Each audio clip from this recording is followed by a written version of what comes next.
సమితిలా ఇక్కడికి విచ్చేసిన ప్రతి ఒక్కరికి, అలాగే నా పాత్రికేయ సోదరులందరూ కూడా, ప్రింట్ అండ్ ఎలక్ట్రానిక్ మీడియా వారందరూ కూడా నా హృదయపూర్వక ఆహ్వానం పలుకుతున్నాను. ఇవాళ చాలా సుదినం అంటే ప్రారంభమైందని. ఆ తర్వాత 2017లో రాష్ట్రాలు విడిపోయాక ఇక్కడ ఫిల్మ్ డెవలప్మెంట్ కార్పొరేషన్ని ఏర్పాటు చేయడం జరిగింది. దానికి అప్పుడు అంబిక కృష్ణ గారు ఆయన దానికి చైర్మన్గా ఉండడం జరిగింది. అప్పుడప్పుడే కొత్తగా ఒక రాజధాని లేని ఒక రాష్ట్రంగా ఆవిర్భవించిన రాష్ట్రం మన ఆంధ్ర రాష్ట్రం. ఆ తర్వాత ఎన్నో అభివృద్ధి కార్యక్రమాలపై దృష్టి సేకరించి ఈ యొక్క చలనచిత్ర పరిశ్రమను అభివృద్ధి చెందాలనే ఒక సంకల్పంతో ఆనాడు మరి 2017లో కూడా ఈ యొక్క ఫిల్మ్ డెవలప్మెంట్ కార్పొరేషన్ కమిషనర్ చైర్పర్సన్ని నియమించడం జరిగింది. తర్వాత మళ్ళీ ఈరోజు తిరిగి మన film development corporation board committee members అందరినీ కూడా అంటే మన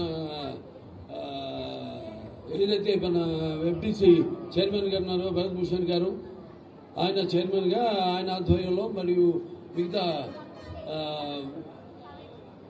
ఐఎంపిఆర్ commissioner and managing director Viswanathan గారి జరిపి అలాగే మిగతా ఈనాడు ఈ యొక్క కమిటీ మెంబర్స్గా నియమితులైన ప్రతి ఒక్కరు కూడా, అంటే మన చిక్కాల మహేర్ రమేష్ గారు అయితేనేమి, సుమన్ దల్బార్ గారు అయితేనేమి, శివాజీ గారు అయితేనేమి, చదలవాడ శ్రీనివాస్ గారు అయితేనేమి, లేకపోతే మన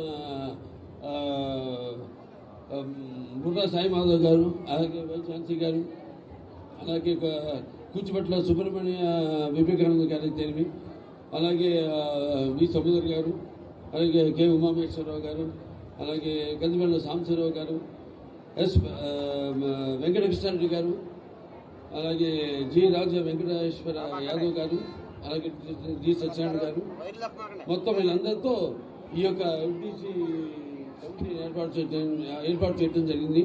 ముఖ్యంగా మన ఆంధ్ర రాష్ట్ర ముఖ్యమంత్రి వర్యులు నారా చంద్రబాబు నాయుడు గారు, అలాగే తమ్ముడు డిప్యూటీ ముఖ్యమంత్రి పంచాయతీరాజ్ శాఖ మంత్రులు తమ్ముడు పవన్ కళ్యాణ్ గారు, ఆయన కూడా ఒక నటుడే. అలా అందరూ కూర్చుని నేనైతేనేమి, లేకపోతే మన గంధర్వ దుర్గంశ్ గారైతేనేమి ఈ యొక్క చిత్ర పరిశ్రమను, ఇక్కడ మనకి చలనచిత్ర పరిశ్రమకు ఇప్పటికీ బాగుతుంది.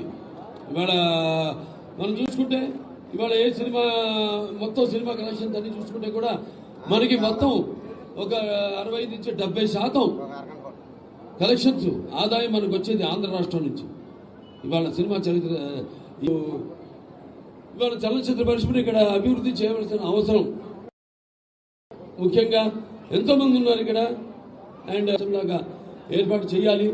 అంటే ఒక కప్పు కింద వాళ్ళకి లభ్యమయ్యేటట్టు, అలాగే ఇక వాళ్ళకి రాయితీ విషయాలు అయితే ఇవన్నీ కూడా మేము కూర్చొని ఇంకా మాట్లాడుకోవాల్సిన. దాని తర్వాత నందమూరి తారక రామారావు రోజు ఈ యొక్క కార్యాచరణను ప్రారంభించడం, ఎఫ్డిసిని యాక్టివేట్ చేయడం, మళ్ళీ ఇక్కడ వివిధ రంగాల నుంచి అందరూ కూడా ఎన్నుకోవడం, అటు సినిమా రంగం అయితేనేమి, అటు నాటక రంగం అయితేనేమి, లేకపోతే అటు టీవీ రంగం నుంచి అయితేనేమి అందరూ కూడా ఎన్నుకొని ఈరోజు ఒక మంచి కమిటీను ఏర్పాటు చేయడం జరిగింది. సో అందరూ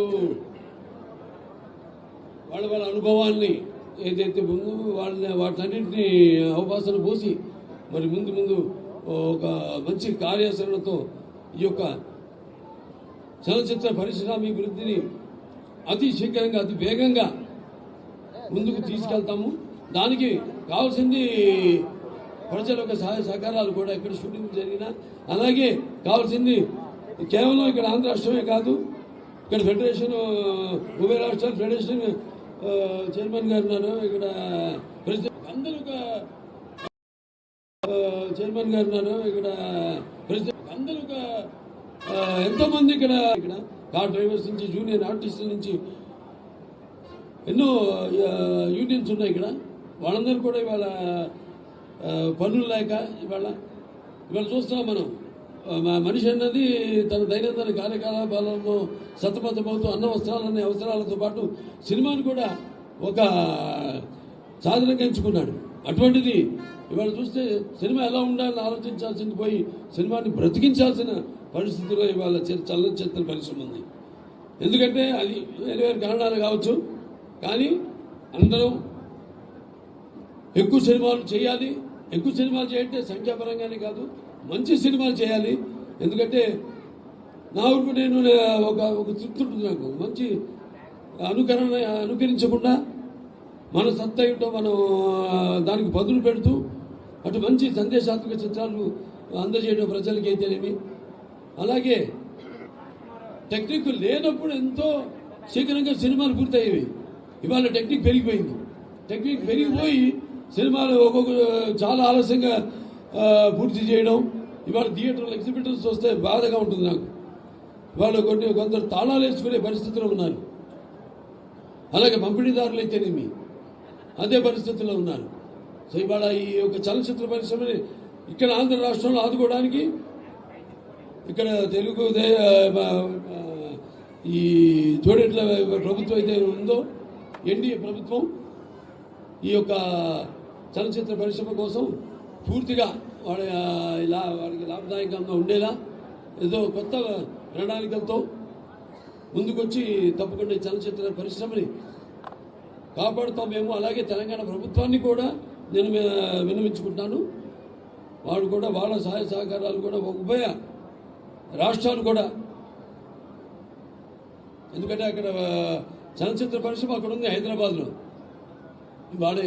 ఇవాళ మనం చెప్పుకుంటున్నాం ఇక్కడ విజయవాడ ఇది మన చలనచిత్ర పరిశ్రమకు అవిభక్త ఆంధ్ర రాష్ట్రంగా ఉన్నప్పుడు కూడా ఇది ఒక రాజధాని అని. సో ఇవాళ ఇక్కడ కూడా మన తెలుగు చలనచిత్ర పరిశ్రమను కాపాడుకోవాల్సిన బాధ్యత. అలాగే ఇక్కడ కూడా ఈ యొక్క ఉన్న ఏదైతే అన్నారో పురస్కారాలు, ఇదివరకు నంది పురస్కారాలు అయితేనేమి ఇటువంటి పురస్కారాలు, అలాగే వివిధ ప్రాంతాల వారు కదుకూరి పురస్కారాలు అయితేనేమి, వివిధ ప్రాంతాల్లో వారు ఉన్న మహనీయుల మహాపురుషుల వాళ్ళ పేరుతో ఉత్సవాలను అయితేనేమి అన్నింటినీ కూడా ఇటు సాంస్కృతిక పరంగా కూడా వాటిలన్నింటినీ ఉద్ధరించవలసిన, మళ్ళీ ముందుకు తీసుకెళ్లాల్సిన బాధ్యత మా ఏదైతే ఈ పర్యాటక సినిమాటోగ్రఫీ శాఖ ఉందో వాడి బిజినెస్ స్కంధాల మీద ఉందని తెలియజేసుకుంటూ ఈ చలనచిత్ర పరిశ్రమను ఎక్కువ సినిమాలు చేయాలి, థియేటర్లోకి సినిమాలను అందించాలి, ప్రేక్షకులకు సినిమాలను అందించాలి. అందరూ ఒక కుటుంబంలో కష్టాలు వచ్చినప్పుడు అందరూ కూడా వాటిలో భాగస్వాములై ఒక కుటుంబ సభ్యులుగా వాళ్ళ కష్టాన్ని వాళ్ళలో తీర్చుకోవాలి. అలాగే ఇండస్ట్రీని ఇంకా ఇలాగే ముందుకు తీసుకెళ్లాలని తెలియజేసుకుంటూ మరొకసారి ఇక్కడికి ఇచ్చేసే పాత్రికే సోదరులందరికీ, ప్రింట్ అండ్ ఎలక్ట్రానిక్ మీడియా వారికి, అలాగే హైదరాబాద్ నుంచి కూడా తరలి వచ్చిన సినిమా ప్రముఖులందరికీ, అలాగే ఇక్కడ ఎన్నికైన భరత్భూషణ్ గారికి, చైర్మన్ గారికి, మరి ఎండి అండ్ ఐఎంపీఆర్ కమిషనర్ గారి విశ్వనాథన్ గారికి, మురళీ కుమార్ గారికి, అనిల్ కుమార్ గారికి, మిగతా మన ముఖ్యంగా మా పర్యాటక మరియు సినిమాటోగ్రఫీ శాఖ మార్చులు కందుల దుర్గేష్ గారికి అందరూ కూడా నా కృతజ్ఞతలు తెలియజేసుకుంటూ నేను సెలవు తీసుకుంటున్నాను.